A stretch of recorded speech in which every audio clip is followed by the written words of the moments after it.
Así acaba el curso. Es la imagen a la que nos ha abocado esta pandemia. Padres en fila, separados, aguardan para recoger en bolsas de plástico el material escolar de sus hijos. Tendrán que acabar el trimestre en casa porque las clases presenciales no regresarán hasta septiembre. Hola, ¿cómo están? 7 semanas y media casi de cuarentena y siguen llegando imágenes que nos impactan. Y nos seguimos moviendo en la dicotomía. Por un lado, conocemos que los alivios que llegarán este fin de semana se van a organizar por franjas horarias y que se hace así porque la pandemia evoluciona favorablemente.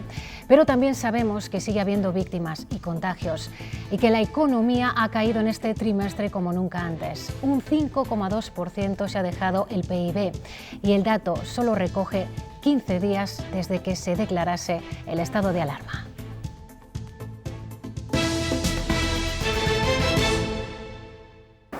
Salud. Economía.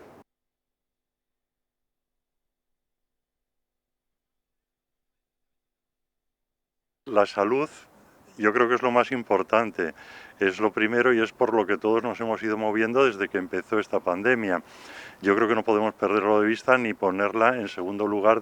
La economía tiene que empezar a fluir porque es lo que mueve todo un país, lo que mueve una ciudad. Salud o economía, ustedes opinan porque el debate está ahí y cobra aún más fuerza tras 7 semanas y media de cuarentena, con sus secuelas, y a 3 días solo de entrar en la primera de las fases de desconfinamiento.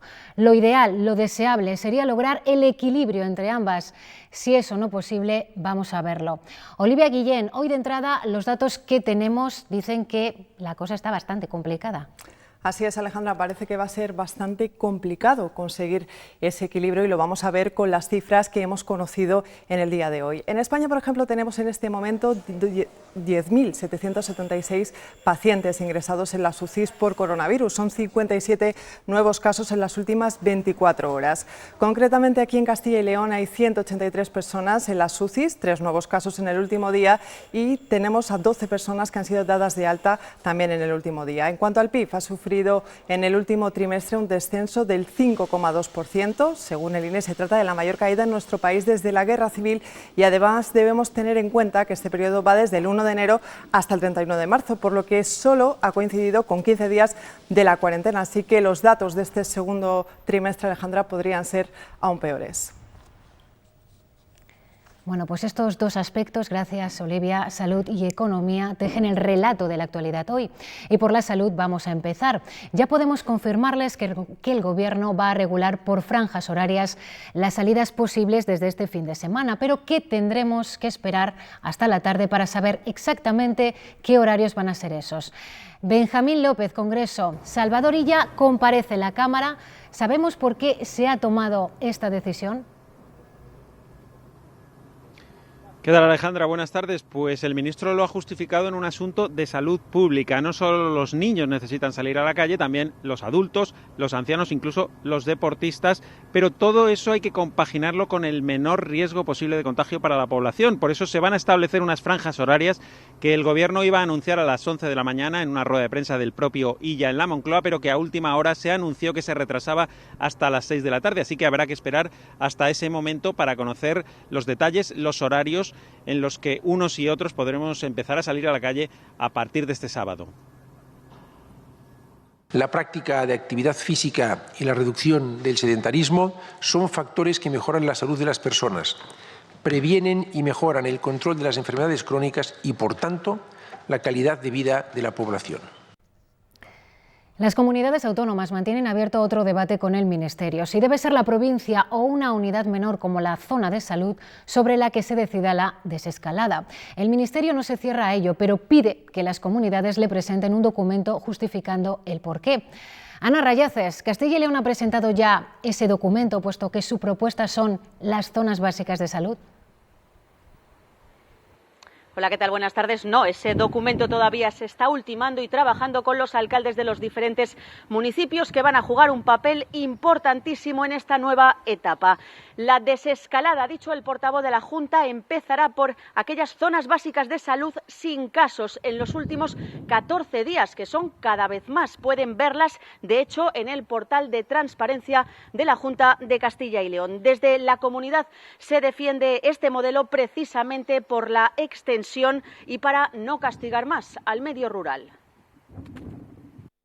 Estamos intentando desactivar una bomba, como ocurre en muchas ocasiones, y hay que saber qué cables se cortan y hacerlo despacio porque la bomba puede volver a explotar porque la bomba está cargada.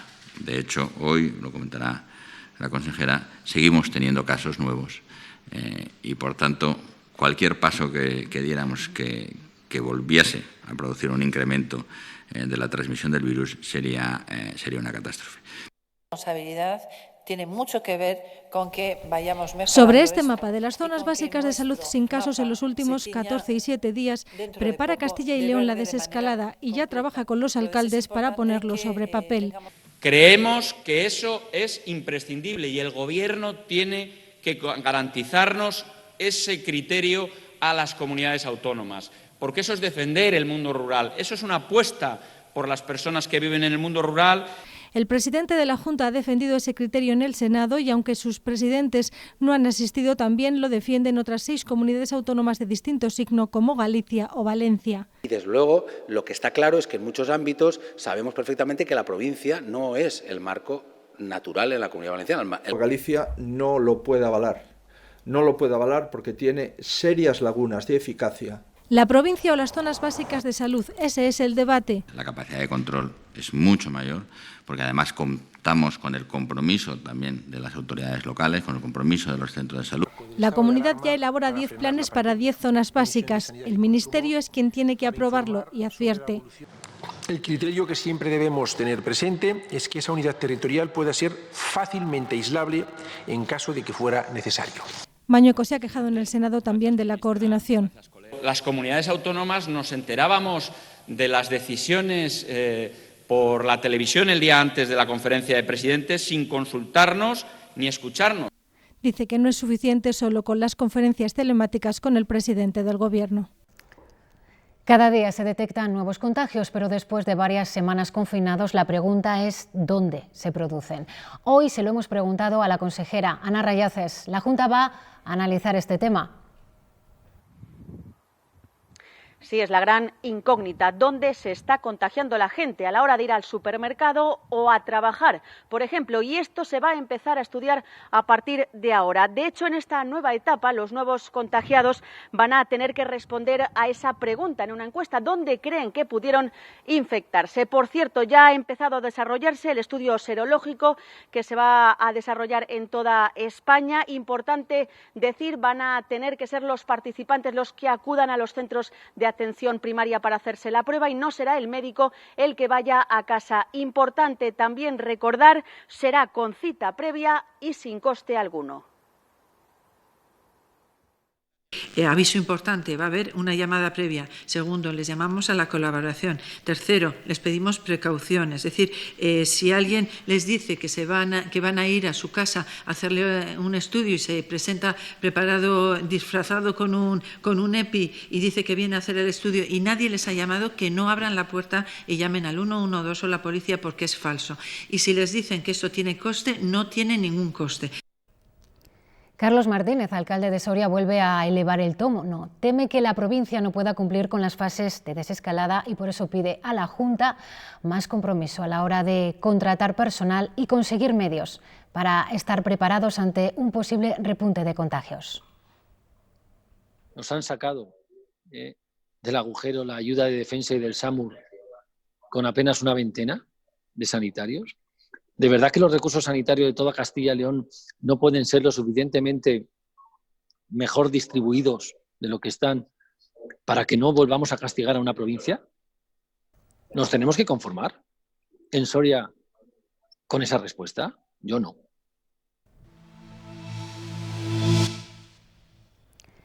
Los hosteleros salmantinos están en pie de guerra, con decenas de carteles como este han empapelado sus locales. Es el futuro que les espera, aseguran, con el plan de transición diseñado por el Gobierno. Los hosteleros de Salamanca se niegan a abrir el 11 de mayo sin garantías sanitarias y económicas, y esas dicen que no las encuentran en lo que han escuchado al Gobierno. Están dispuestos a todo e incluso barajan manifestarse este sábado. Paco Gómez, Salamanca, ¿sería eso posible? ¿Podríamos ver a los hosteleros protestando en la calle? Buenas tardes, pues de momento es una posibilidad, aunque es verdad que presenta muchas dudas. La Asociación de Hostelería ha encargado un estudio jurídico a su despacho de abogados para ver si efectivamente podría desarrollarse esa manifestación cumpliendo la distancia de seguridad, pero vulnerando, claro, el confinamiento, mientras la delegación del Gobierno señala que si recibiera esa petición también debería hacer lo propio, encargar un estudio jurídico, cosa que de momento, no obstante, no ha sucedido porque nadie ha comunicado ninguna posible movilización para este sábado. En cualquier caso, al margen de esa amenaza y de los carteles que han llenado la ciudad, lo que hay es un intenso malestar de los hosteleros salmantinos contra una situación que entienden les perjudica muy gravemente y pone en peligro sus negocios. Más de 200 establecimientos han amanecido hoy con estos carteles, una iniciativa de la Asociación de Hostelería que evidencia un enorme malestar. Afirman que las condiciones de la desescalada hacen inviables muchos de sus negocios. Si no cambiamos la hoja de ruta, señores del Gobierno central, más de un 30% de los establecimientos van a cerrar. Hay que cambiar la hoja de ruta de inmediato. El primer paso sería abrir las terrazas al 30% a partir del 11 de mayo, pero los hosteleros aseguran que con ese aforo es imposible salvar ni siquiera costes. Tampoco hay garantías de seguridad para trabajadores y para clientes. Y queremos pedir un protocolo único para todos los sectores a nivel nacional, consensuado a nivel internacional, para transmitir al turista extranjero que en España se cumplen los protocolos internacionales. Y enfada y mucho cómo resolver los ERTEs, porque si vuelve la actividad a un tercio es imposible, dicen, recuperar toda la plantilla. El malestar es tal que incluso se está estudiando una manifestación este sábado. Pido sensibilidad. Creo que somos un motor de esta ciudad. Garantías económicas, exenciones fiscales y ayudas directas es la petición de un sector que genera 35.000 empleos directos en Salamanca y que en estas condiciones no quiere abrir. La inquietud de los hosteleros de Salamanca es compartida por el sector en toda la comunidad. No tienen claro cómo abrir, qué protocolos de seguridad seguir, ni qué va a pasar con los ERTEs. Lo que sí saben ya es que con un aforo reducido, eso es lo mismo que hablar de pérdidas. En Valladolid, los hosteleros acaban de anunciar que se plantan y no abrirán sus terrazas el próximo 11 de mayo. Alberto no ve viable abrir un tercio de la terraza de su bar el próximo 11 de mayo. Económicamente inviable, sería la ruina para nuestro sector. Asegura que no sabe qué protocolo se debe seguir para proteger la salud de sus clientes y empleados. No han aclarado las medidas que tenemos que tener de seguridad en nuestros locales. Se han remitido a lo general. Desde el sector se quejan de la falta de información. Encontramos con muchas medidas que no están nada claras. Y tampoco saben cómo gestionar las facturas. Nos falta saber el tema de los alquileres, cómo los podemos enfocar. Llevan casi 2 meses cerrados y con las nuevas medidas consideran que van a perder aún más dinero. Tenemos que ajustar plantilla, tenemos que ajustar personal y, lógicamente, con un aforo en un local y a lo mejor aforo hablamos de 100 personas y entran 30, pues es muy difícil que sea rentable. Pero algunos hosteleros ven la reapertura con esperanza. Esto es una temporada mala en la oficina y tenemos que volver. Roberto anima a sus colegas de profesión a la vuelta.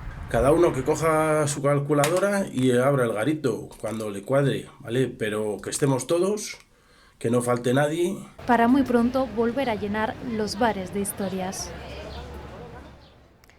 Precisamente hace tan solo unos minutos conocíamos la noticia de una posible prórroga de los ERTEs, así lo ha informado la cadena SER. El Gobierno extendería estos expedientes de forma automática hasta el comienzo de la nueva normalidad, es decir, hasta finales de la fase 3, que llegaría como pronto a finales del mes de junio.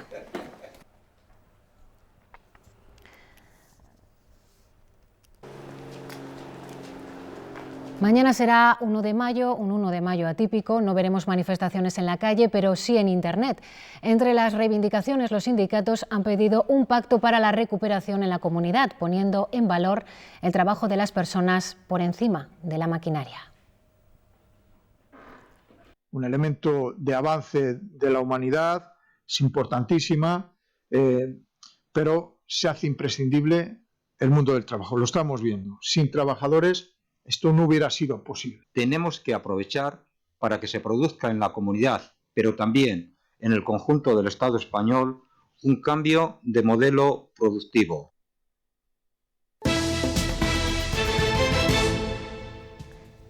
El ritmo de contagios se desacelera. La curva entra en fase de descuento con uno de los datos de contagios diarios más bajos, 1.300 en las últimas 24 horas. En Castilla y León, a partir de ahora solo ofreceremos los positivos con pruebas PCR, que es el dato más fiable y el que contabiliza en las estadísticas nacionales. El último recuento regional nos deja 195 positivos y un acumulado de 16.800 contagiados, pero tenemos que decirles que la Junta acaba de rectificar este dato porque hay 10 contagios más en la provincia de Ávila.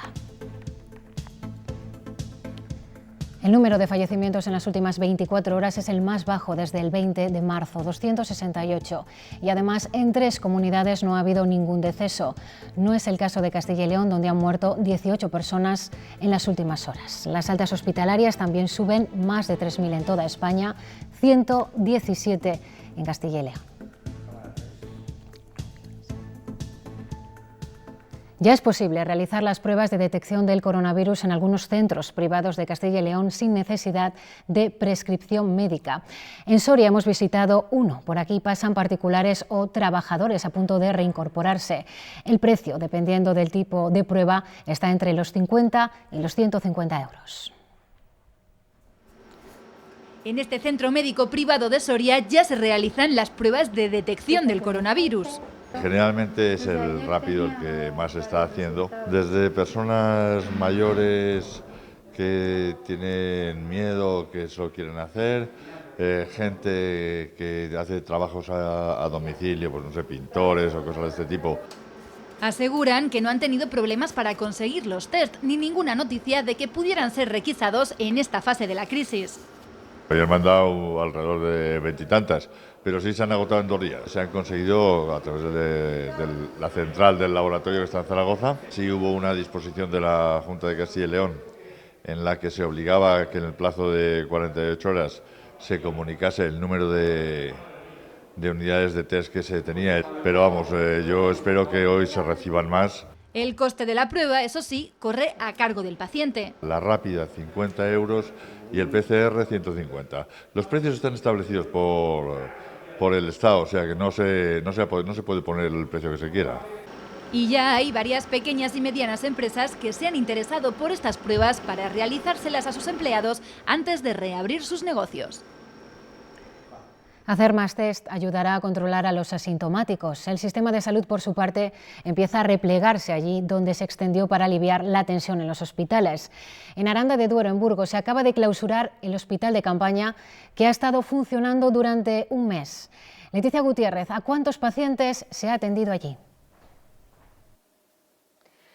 Buenas tardes, Alejandra. Se ha atendido a un total de 14 pacientes, 10 de ellos superaron la enfermedad y 4 fallecieron. Ha habido 170 camas disponibles desde hace 30 días, cuando el Ayuntamiento de Aranda de Duero, con la colaboración de la Asociación Ar de Troya y del tejido empresarial de esta localidad, decidieron poner en marcha esta infraestructura para aliviar el acumulo que había en el Hospital Santos Reyes debido a la enfermedad. Bien, con las cosas mucho más calmadas, hoy ya se puede decir que este hospital no presta servicio, el hospital de campaña. Ha habido un acto para clausurarlo, pero eso sí, no es una clausura definitiva, es provisional, porque desgraciadamente no se puede saber todavía si habrá un rebrote y si próximamente se pueda volver a utilizar o se tenga que poner en servicio esta infraestructura. Las residencias de mayores han sufrido el peor golpe de esta pandemia. En este último mes y medio han fallecido más de 2.300 usuarios de estos centros en Castilla y León. Sin embargo, hay otro 73% de residencias donde no ha habido contagios. Allí se intenta hacer el confinamiento lo más llevadero posible a los mayores. Hola Mario. Mario hace 2 meses que solo ve a su abuelo tras esa pantalla. ¿Me veis a mí, Mario? En esta residencia de Palencia se aislaron 15 días antes de que empezase el estado de alarma. Eso creo que ha sido lo que nos ha salvado hasta hoy de que nuestros centros estén limpios. En esta de Burgos también cancelaron con antelación las visitas. Para mí el principal miedo era que me lo traerían, no entre ellos, porque ellos no salen. Otra de las claves para resistir al coronavirus ha sido la limpieza. Ponerse una mascarilla para estar trabajando con los ancianos. Y estar continuamente, pues cada vez que se tocase un anciano, pues a continuación lavarse las manos. Pieza de barandillas, de pulsadores, llaves de la luz. En Salamanca activaron los protocolos de aislamiento hasta en 6 ocasiones y en León reforzaron plantillas. Se hace unas dinamizaciones con ellos para un poco que no se sientan ese aislamiento. Gracias a estas medidas, los mayores de 836 centros de Castilla y León se han librado del COVID-19. Eso sí, siguen acumulando abrazos porque solo pueden saludar desde la ventana. No imaginábamos un final de curso como este hace tan solo unos meses y mucho menos la imagen que hoy nos hemos encontrado en algunos coles. Con las clases presenciales ya suspendidas, son los padres los únicos que pisan el colegio. Los profesores los citan a la entrada para entregarles tarea para que sus alumnos hagan en casa, porque al aula no volverán como pronto hasta septiembre. Esta cola bolsa en mano no es para hacer la compra, sino para recoger material didáctico. Nos preocupa que pierdan competencia porque al final es materia que tienen que avanzar y es curso perdido. Hoy es el turno de primero de primaria. Vienen a por la tarea los padres, si pueden. Pues estamos las abuelas. Toca organizarse porque hasta nueva orden la clase está en casa. Afortunadamente también podemos teletrabajar mi marido y yo en casa y eso también lo facilita. Se ha reducido la jornada a mi esposa y yo he cambiado mi horario. Si mi hija está de mañana, mi yerno está de tarde, con lo cual los niños es un poco de jaleo porque teletrabajar, teleprofesor y estoy en casa, pues no siempre es compatible. Otros como Delma se plantean contratar a alguien que la ayude. Trabajo y tengo que estar con el niño y los deberes, claro. Fatal. Muy fatal. Siempre les decimos que se adapten y que hagan lo que puedan. O sea, que lo más importante es que los niños estén bien. Y así, en un patio sin niños, es como termina a efectos prácticos el curso lectivo. Les contamos ahora el drama que en medio de la pandemia está viviendo una abulense en Praga. Tuvo allí un hijo hace 2 meses con una ucraniana y quiere regresar a España, pero en el consulado español no le expiden el pasaporte para el menor. Este abulense, Pedro Pérez, pasea aparentemente tranquilo por las calles de Praga con su bebé nacido allí hace apenas 2 meses, pero en realidad está viviendo un calvario. No puede regresar a España porque el consulado español no concede el pasaporte a su hijo. Nacionalidad que no se le están denegando abiertamente porque no pueden, pero sí que se le están denegando muy civilinamente y de forma muy velada, por motivos, y lo digo alto y bien claro, ideológicos. El problema surge porque el consulado exige la presencia física de la madre en Praga con su pasaporte original, pero eso es imposible. Ella, ucraniana, regresó a su país al estallar la pandemia para estar con otro hijo que tiene allí. Está dispuesta a comparecer, pero tendría que ser en el consulado español en Kiev. Que ella está dispuesta a facilitar eso, pero en Kiev, que es una ciudad cercana a su domicilio, a donde sí puede desplazarse, pero donde no puede venir en ningún caso es a la República Checa. Pedro está convencido de que hay un trasfondo ideológico, pero quiere dejar claro que no es un caso de gestación subrogada, aunque pueda parecerlo. La diferencia es que la gestante ucraniana figura en todos los documentos como madre biológica y legal y conserva además la patria potestad del menor. Y terrible la imagen que nos deja la crisis del coronavirus en Nueva York. Se han encontrado alrededor de 50 cadáveres dentro de camiones de mudanza. Los remolques, que estaban sin refrigerar, se encontraban en la puerta de una funeraria. Según la policía neoyorquina, los cuerpos estuvieron en los camiones de alquiler durante más de una semana. Fue el mal olor lo que hizo que los vecinos de Brooklyn alertaran a las autoridades. La policía se encuentra investigando los hechos.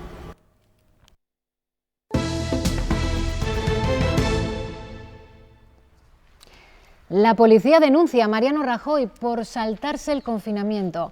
El expresidente del gobierno solía salir a hacer ejercicio de manera habitual, como pueden ver en estas imágenes de archivo. La multa por esta infracción puede alcanzar los 600 euros. En Castilla y León, la Policía y la Guardia Civil han puesto unas 33.000 multas por saltarse el confinamiento, más de 500 cada día desde que se decretó el estado de alarma, y han detenido a 229 personas. Algunos juristas plantean dudas sobre la legalidad de estas multas porque, dicen, no contravienen una orden concreta de un agente de la autoridad. La Administración y el resto de juristas argumentan con sentencias del Tribunal Supremo. Estos juristas que dicen que es nulo, lo que sostienen es que no hay esa orden. Es decir, primero tiene que haber una orden por parte de la gente, te tiene que conminar a que ceses en lo que estás haciendo y a partir de ahí ya poder denunciarte y poder seguir el expediente. Mientras que parece que hay una doctrina y alguna sentencia reciente del Tribunal Supremo que lo que dice es que no, que una orden no tiene que ser directa, inmediata del agente de la autoridad, sino de la autoridad, como en este caso el Real Decreto. Las multas son legales para el Estado y por eso han empezado a notificarlas en los domicilios. La Administración quiere crear conciencia entre los ciudadanos y aunque los plazos no corren en el estado de alarma, en este tipo de sanciones en concreto sí que lo hacen. En nuestra comunidad ya se han enviado las primeras notificaciones. Hemos visto Sanfermines en Covaleda, clases de zumba en Íscar y niños jugando en los parques. Esto es muy serio, esto están muriendo personas. Tanto que las multas van de 600 a 30.000 euros. Los agentes notifican en la calle la propuesta de sanción y se tramita en la delegación del Gobierno, que es quien fija la cantidad dependiendo de la gravedad del hecho. Porque no es lo mismo ir uno solo incumpliendo las normas de desplazamiento, por ejemplo, cuando salen 8 o 10 personas simultáneamente, estamos en una situación en la que el riesgo es mayor, ¿no? Y por tanto hay incluso una intención más clara de vulneración. Durante más de un mes la delegación ha trabajado en un argumento jurídico para respaldar estas multas y ahora ha empezado la segunda fase, la de notificación. Ya desde finales de la semana pasada aquí en Castilla y León hemos empezado a notificar con mucha intensidad y esta semana ya estaremos en varios miles de denuncias notificadas. Con esa carta en la mano se pueden hacer dos cosas: pagar y beneficiarse de una rebaja de hasta el 50% o recurrir. Porque además son multas de cuantías muy elevadas y a lo mejor sí que merece la pena ir al recurso. En este caso se abren 15 días hábiles para presentar pruebas en contra de la sanción, la posibilidad de un segundo recurso, otro mes para el de mano alzada y por último la vía del contencioso administrativo. Aunque todo se puede hacer en el registro o a través del banco, también se puede tramitar desde casa vía telemática. De momento no podemos movernos con total libertad, tampoco en coche, y cuando volvamos a arrancarlo tampoco podemos hacerlo como si lo hubiéramos aparcado ayer. Cuando ese día llegue, nuestro coche va a necesitar una pequeña puesta a punto para evitar averías.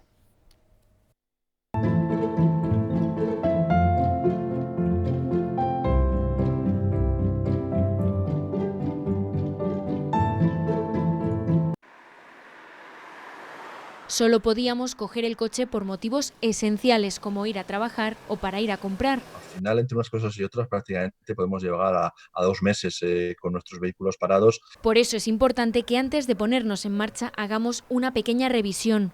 Los neumáticos, cuando llevan mucho tiempo parados en una misma posición, pues pueden sufrir de deformaciones. Lo primero que tenemos que hacer es vigilar la presión de los neumáticos. Puede haber bajado y al final esto redunda en la seguridad.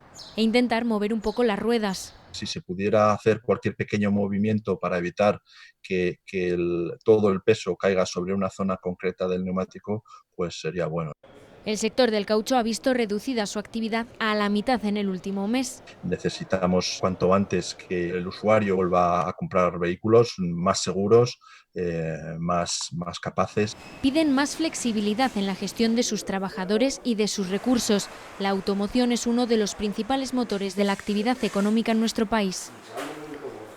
Ante los problemas para hacerse con un material de protección adecuado, una empresa abulense ha puesto en marcha un puente aéreo, una ruta entre la ciudad china de Shandong y Madrid, que le permitirá la importación masiva de mascarillas. Shandong es una de las provincias líderes en la fabricación de mascarillas en China, un hecho que no pasó desapercibido para la empresa abulense Onyx Solar, que cuenta con almacenes logísticos en esta zona. Hemos donado nuestra infraestructura logística, tanto en Shandong como aquí en España, con el objetivo de poder hacer llegar las mascarillas a todas aquellas empresas, instituciones instituciones, hospitales que lo necesiten. Y para ello han creado un puente aéreo sanitario que permite traer ese material en cuestión de horas. En tiempo récord, en menos de 24 horas, la mercancía sale desde nuestra plataforma logística en Shandong y en cuestión de días llega a cualquier rincón de España. Onyx Solar cambia de esta manera la fabricación de vidrio fotovoltaico, sector en el que es líder a nivel mundial, por aportar su granito de arena en la lucha contra el coronavirus. Ya hay cientos de empresas interesadas en que les podamos ayudar pues a conseguir sus mascarillas a precio de fábrica, entregadas directamente en la puerta de su casa. Cualquier empresa o institución puede contactar con ellos a través de la web www.puenteaerosanitario.com para indicar las necesidades concretas que tienen. Onyx Solar trata de poner a esta crisis un poco de luz, la misma que seguirá alimentando su vidrio fotovoltaico.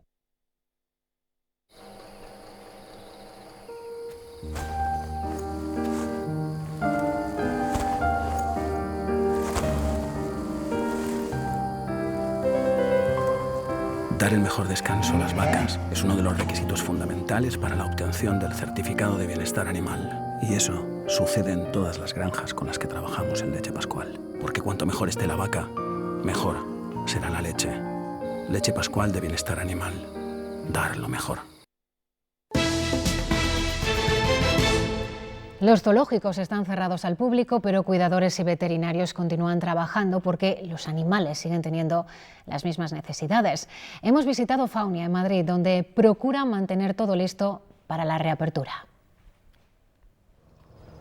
Las puertas de Faunia están cerradas a cal y canto. Un día normal, en plena temporada alta como ahora, por el parque habría un trasiego continuo, sobre todo de escolares. Ahora está así, completamente vacío, pero la actividad sigue. Los 3.000 animales que viven aquí no entienden de coronavirus y necesitan las mismas atenciones que antes. Hay algunos que hasta cierto punto están más intranquilos porque están acondicionados a que haya público en algunas de las instalaciones, y hay otros que su comportamiento sigue siendo el mismo. Faunia ha mantenido la plantilla de cuidadores y veterinarios al completo, extremando la seguridad para evitar el contagio entre ellos y hacia los animales. Todo preparado para la reapertura, que aún no tiene fecha. Eso sí, las cosas serán diferentes. No lo sabemos, pero puede que se establezcan aforos, puede que, pues que haya zonas que todavía no se puedan abrir al principio y que se vayan demorando un poquito. Para reabrir con seguridad les va a servir la experiencia de otros zoológicos europeos que, como los alemanes, ya han empezado a admitir visitantes con restricciones de aforo y por franjas horarias. La cuarentena es más productiva para unos que para otros. Resulta edificante y refrescante poder ver hoy cómo ha sido el proceso de grabación y producción del nuevo single de los burgaleses Feten Feten, íntegramente hecho en casa. Es parte de su nuevo disco en el que colaboran Rosalén o De Pedro. Nos han acostumbrado a bailar, pero en el nuevo disco también vamos a cantar.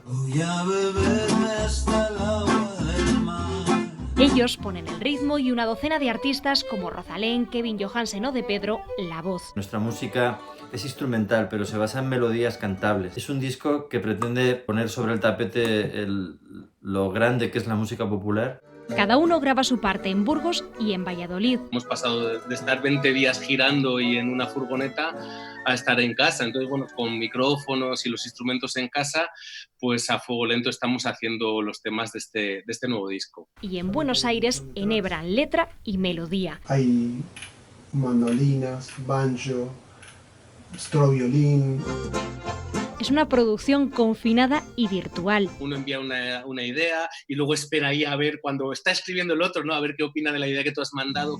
Queda tiempo para los directos, así que así, desde sus estudios caseros, nos preparan un viaje por la música tradicional que escucharemos en 2021. Gira hacia el centro una vez más, como la ilusión un día. Estamos consiguiendo que esto sea imparable. Iberdrola, impulsando la igualdad a través del deporte. Todos los clubes de primera y segunda división tienen luz verde del Gobierno para retomar los entrenamientos individuales.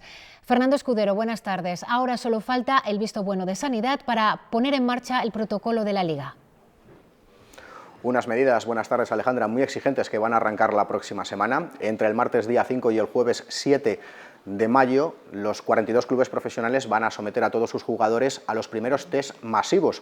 Habrá que esperar, por tanto, 48 horas para conocer el resultado de los análisis. La vuelta a la actividad de quienes no estén infectados se producirá entre el jueves 7 y el sábado 9. En esta fase 1, los futbolistas saldrán de casa con la ropa de entrenamiento puesta y se desplazarán a sus ciudades deportivas siempre en el mismo coche particular.